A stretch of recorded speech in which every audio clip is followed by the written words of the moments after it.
Hey, welcome back. It's great to have you joining me in this setting again as we kind of take some time to retell what God showed us from our gathering on Sunday morning at United. I've gotten a lot of feedback this last week. Thank you so much for the input and the conversations about this. I think we're going to call this United Compass, pointing Northeast Colorado to hope. I mean, I don't know if you need it, but I need it on a regular basis just to kind of refocus us on what God is doing through Jesus by the power of His Spirit in our lives and community. And so on a regular basis, you're going to get this. At a usual basis, it'll be weekly. There might be some extra ones in there once in a while when God leads us to do that. And so I'm looking forward to doing this on a regular basis. Don't make sure that you check us out on United's Facebook page or at Crooked Pastor YouTube channel. Subscribe there, and you can gather with us on a weekly basis as we kind of get a remembrance, a retelling, a reminder of what God showed us and what He wants to continue to do in us. This last week, we had a great time celebrating kids at United, at the next generation, as they kind of told us the story of Christmas from around the world. What a blast it was to have all those kids in the platform, older and younger, together. And so many of you, grandparents, parents, family members were there. Thanks for celebrating Christmas with us. Looking forward to even this next Sunday as we get the chance to celebrate Christmas one more time, as we celebrate joy. But this last week, we looked briefly at peace. So I kind of want to summarize that by reminding us of a few things today. You know, that night, we sing Silent Night so often, and we'll sing it again this year at our Christmas Eve service. We sing Silent Night, but it really wasn't a silent night. People were packing all of the little towns nearby. Animals were packed in the stable. There was a mother giving birth, and normally that's not very quiet. And there was a baby crying nearby, and an angel choir in the field, and shepherds running to a manger. But not only that, at the time there was civil unrest and political tensions and difficulty in society and racial divides and personal struggles. And it probably kind of sounds like our world, actually, our life right now.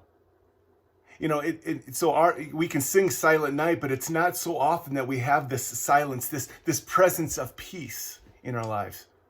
So what is peace? You know, so often we think of peace as the absence of conflict, or the absence of fights or difficulty or pressure or consternation or disaster, and that's not true. Peace is not the absence of those things. It's actually the presence of settledness, of wholeness in the midst of those things, because those things are going to be going on. It's kind of interesting that peace, and what we'll talk about this next Sunday, and joy, they're kind of related in that way, because it's not that it's not because we're happy. No, we're joyful in the midst of difficulty, joyful in the midst of our hard circumstances. And that's what peace is. Peace is the presence of this settledness, of this wholeness, regardless of what's going on the outside. Eugene Peterson in Philippians 4:6-7 says it this way: don't worry. Instead of worrying, pray. Let petitions and praises shape your worries into prayers, letting God know your concerns. Before you know it, a sense of God's wholeness, of everything coming together for good, will come and settle you down. It's wonderful what happens when Christ displaces worry at the center of your life. See, that's it. It's a sense of God's wholeness, of everything coming together for good, settling us down. The question is this: is that even possible? Is that kind of peace for human beings even possible? I say yes. I say it's possible when we embrace two realities. First of all, the reality that there is a God and I'm not Him. Jesus put it this way: in this world, you will have trouble. So there it is. Our usual definition of peace is blown away. We're going to have trouble. It's not the absence of difficulty and consternation and conflict and fighting. That's not what peace is. But Jesus says, be of good cheer. I have overcome the world. See, that's the presence of peace. It's the wholeness and settledness that comes from trusting God, from saying, you've got this, God. and I'm not you. So I yield to what you've got going in my life. But it's not only that, it's also the truth that there is a God and he cares for me. Psalm 56:9 says a really powerful phrase. It says, "This I know, God is for me." I mean, say that right now. Say this as you're sitting there. God is for me. I mean, hear that. Hear the God of the universe speak that over you. Hear that incredible reminder of what it looks like to have that settle us down regardless of what's going on around us. He's personal. He's power. And he loves me. I can cast all my cares on him because he cares for me.